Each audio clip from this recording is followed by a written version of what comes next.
तुम लोग सावरकर की औलाद हो जिसने अंग्रेजों से माफ़ी मांगी थी। हम लोग भगत सिंह की औलाद हैं, हम भगत सिंह को अपना आदर्श मानते हैं और बहुत जल्दी कुछ दिनों के अंदर सीबीआई मनीष जी को गिरफ्तार करने वाली है। मैंने तो आपको 3-4 महीने पहले ही बता दिया था। इनके लोगों ने हमें बताया था कि मनीष जी को ये गिरफ्तार करने वाले हैं, जल्दी गिरफ्तार करने वाले हैं। 3-4 महीने पहले बताया था। मैंने प्रेस कॉन्फ्रेंस करके, उसके बाद अपने कई भाषणों में, असेंबली में मैंने कहा था कि ये मनीष को गिरफ्तार करने वाले हैं। तो 3-4 महीने पहले जब इनके लोगों ने मुझे बताया कि मनीष जी को गिरफ्तार करने वाले हैं, मैंने कहा मनीष ने क्या कर दिया, क्या केस है? तो उन्होंने बताया अभी कोई केस नहीं है, कुछ मिला नहीं है, ढूंढ रहे हैं, कुछ बना रहे हैं। तो अब हमारे देश के अंदर एक नया सिस्टम लागू किया गया है। पहले ये तय किया जाता है कि किस आदमी को जेल भेजना है और फिर उसके खिलाफ एक मनगढ़ंत झूठा केस बनाया जाता है और उसे ज़बरदस्ती जेल भेजा जाता है। एक नया सिस्टम हमारे देश के अंदर अब लागू हुआ है। मीडिया से अभी तक जो मुझे पता चला है कि जो ये आरोप प्रत्यारोप लगाए जा रहे हैं, मैंने सारा अभी चेक कराया। पूरा का पूरा केस बिल्कुल झूठा है, बिल्कुल झूठा है। उसमें रत्ती भर की भी सच्चाई नहीं है। मैं मनीष सिसोदिया को 22 साल से जानता हूँ। सन 2000 में पहली बार मिला था मनीष जी से। एक बेहद कट्टर ईमानदार आदमी है, कट्टर देशभक्त आदमी है। हमारे देश में पिछले 75 साल में सरकारी स्कूलों का बेड़ा गर्क कर दिया था इन सारी सरकारों ने मिलकर, इन सारी पार्टियों ने मिलकर। बहुत बुरा हाल कर दिया था इन लोगों ने। करोड़ों करोड़ों बच्चे, गरीबों के बच्चे जो इन सरकारी स्कूलों में पढ़ते थे, उनका भविष्य अंधकार में था। कोई उम्मीद नहीं थी। गरीब का बच्चा गरीब बनेगा, अमीर का बच्चा अमीर बनेगा। गरीब का बच्चा मजदूरी करेगा, रिक्शा चलाएगा। अमीरों के बच्चे अमीर बनेंगे। ये एक सिस्टम पूरे देश के अंदर लागू हो गया था। पहली बार आम आदमी पार्टी की जब सरकार बनी दिल्ली के अंदर, मनीष सिसोदिया जी एजुकेशन मिनिस्टर बने। दिल्ली के अंदर भी सरकारी स्कूलों का बहुत बुरा हाल था। दिल्ली के अंदर मनीष सिसोदिया ने रात दिन मेहनत करके दिल्ली के सरकारी स्कूलों को शानदार बनाया। ऐसा बनाया कि अब अमीर लोग भी अपने बच्चों को सरकारी स्कूल में भर्ती करा रहे हैं। अमीरों के और गरीबों के बच्चों को एक जैसी शिक्षा मिल रही है। दिल्ली के सरकारी स्कूलों के अंदर एक ही डेस्क पे एक जज का, एक अफसर का और एक रिक्शे वाला का बच्चा बैठ के एक ही डेस्क पे बैठ के पढ़ते हैं। मनीष सिसोदिया ने केवल दिल्ली के स्कूल ठीक नहीं किए, देश के करोड़ों करोड़ों बच्चों को एक उम्मीद दी है कि सरकारी स्कूल भी ठीक हो सकते हैं, गरीबों के बच्चों का भविष्य भी अच्छा हो सकता है। सुबह 6 बजे मनीष सिसोदिया अपने घर से निकल जाते हैं और अलग अलग स्कूलों के अंदर दौरा करते हैं, सरकारी स्कूलों के अंदर दौरा करते हैं। मैं पूछना चाहता हूँ, कौन भ्रष्टाचारी ऐसा है इस दुनिया के अंदर जो सवेरे 6 बजे उठ के स्कूलों के दौरे पे निकल जाता है, बच्चों का भविष्य बनाना चाहता है? कौन भ्रष्टाचारी ऐसा है? तो जेल से हमें डर नहीं लगता। हम इनको थोड़ा सा ये लोग समझ लें कि इनको लगता होगा। जेल से हमें डर नहीं लगता।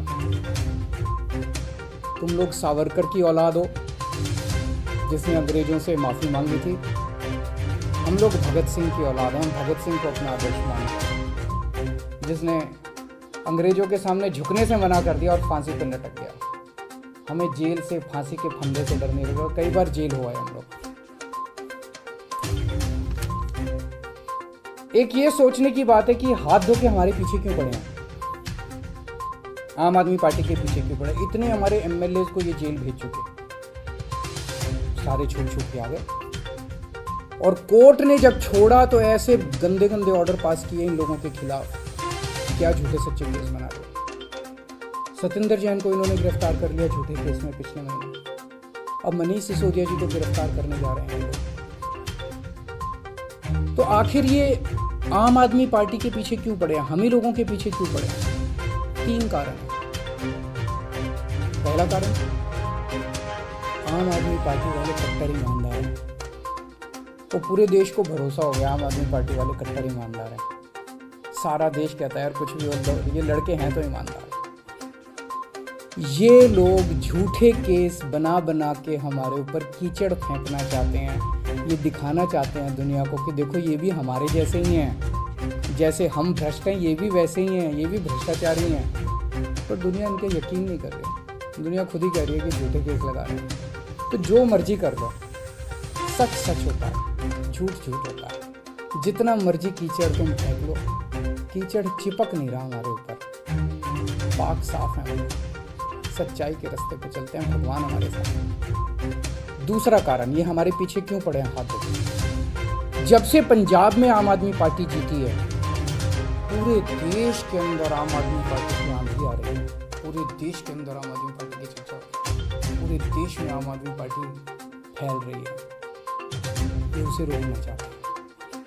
ये नहीं चाहते कि आम आदमी पार्टी पूरे देश के अंदर इनकी टक्कर में खड़ी है। और मैं नहीं कहना चाहता हूँ तुम जो मर्जी कर लो, आम आदमी पार्टी को पूरे देश में फैलने से कोई नहीं रोक सकता। आम आदमी पार्टी पूरे देश के लोगों की उम्मीद बन चुकी है। देश के अंदर हर आदमी चाहता है मेरे बच्चे को अच्छी शिक्षा मिले। देश के अंदर हर आदमी चाहता है मेरे परिवार को अच्छा इलाज मिले। देश के अंदर हर आदमी चाहता है मैं 24 घंटे बिजली मिले, अच्छी सड़कें मिले, अच्छा पानी मिले, अच्छी बिजली मिले, फ्री बिजली मिले। सब लोग अच्छी सुविधाएं चाहते हैं। हर आदमी चाहता है देश के अंदर भ्रष्टाचार खत्म हो। हर आदमी चाहता है मेरा देश दुनिया का नंबर 1 देश हो। अब आम आदमी पार्टी से ही उम्मीद है पूरे देश के लोगों को, उसको फैलने से कोई नहीं रोक सकता। एक अंग्रेजी में कहावत है, no one can stop the idea whose time has कम।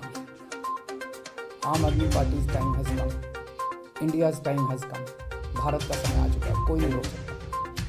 और तीसरा कारण, ये क्यों हमारे पीछे हाथ धो के पड़े हैं, दिल्ली के कामों को रोकना चाहते हैं। दिल्ली के अंदर जो शानदार काम हो रहे हैं, सिंगापुर की सरकार पूरे दुनिया के मेयर बुलाए उन्होंने, और केजरीवाल को बुलाया कि आके इनको जरा सा सिखाओ कि आप दिल्ली में क्या काम कर रहे हो। इससे बड़ी गर्व की बात क्या हो सकती है। दिल्ली के कामों की पूरी दुनिया में चर्चा हो रही है। ट्रंप साहब की वाइफ आई थी, वो हमारे स्कूल देखने जाती है। ये हमारे दिल्ली के कामों को रोकना चाहते हैं। खासकर दिल्ली में एजुकेशन और हेल्थ में बहुत शानदार काम हुआ, इसीलिए उन्होंने पहले हेल्थ मिनिस्टर को जेल में डाला और अब एजुकेशन मिनिस्टर को उन्होंने जेल में डाला। पर मैं दिल्ली के और देश के लोगों को यकीन दिलाना चाहता हूँ कि काम नहीं रुकेंगे। उन्होंने सत्येंद्र जैन को 2 महीने से जेल में 2 महीने रख लिया, 3 महीने रख लेंगे, 4 महीने फिर निकल आएंगे, काम फिर चालू हो जाएंगे। मनीष सिसोदिया जी को अब ये जेल भेजेंगे, महीना 2 महीना 3 महीना कब तक जेल में रखेंगे। झूठा केस है, कोर्ट में जाके गिर जाएगा, डांट पड़ेगी इनको देखकर, मनीष सिसोदिया जी बाहर निकल आएंगे। काम नहीं रुकेगा। 75 साल में इन पार्टियों ने मिलकर देश को बर्बाद कर दिया। 75 साल में कितने देश हमसे आगे निकल गए। क्यों? हमारे में कोई कमी है, भारत के लोगों में कोई कमी है। सबसे इंटेलिजेंट लोग हैं भारत के। इन पार्टियों ने दबा दिया, उन्होंने लूटा है, इन पार्टियों ने मिलकर देश को लूटा है। ये अपनी लूट जारी रखना चाहते हैं, लेकिन अब देश खड़ा हो रहा है। दिल्ली से जो ये चिंगारी निकली है, ये पूरे देश में फैलेगी और इसे कोई नहीं रोक सकता। बिकॉज इट्स टाइम हैज कम। अब देश खड़ा हो रहा है, देश जाग रहा है। देश ने देख लिया कि हो तो सकता था यार, अगर दिल्ली में हो सकता तो 75 साल में क्यों नहीं हुआ, बाकी देश में क्यों नहीं हुआ। इन पार्टियों ने मिलकर देश को जानबूझ के गरीब रखा, इन पार्टियों ने मिलकर देश को जानबूझ के अनपढ़ रखा। अब नहीं होगा। अब मेरा देश दुनिया का नंबर 1 देश बन के रहेगा। तुम जितने मनीष सिसोदिया को जेल में डाल लो, जितने सत्येंद्र जैन को, अरविंद केजरीवाल को भी डाल लो, सूली पे चढ़ा दो। खूब अरविंद केजरीवाल निकलेंगे, खूब मनीष सिसोदिया निकलेंगे। अब तो देश आगे बढ़ेगा।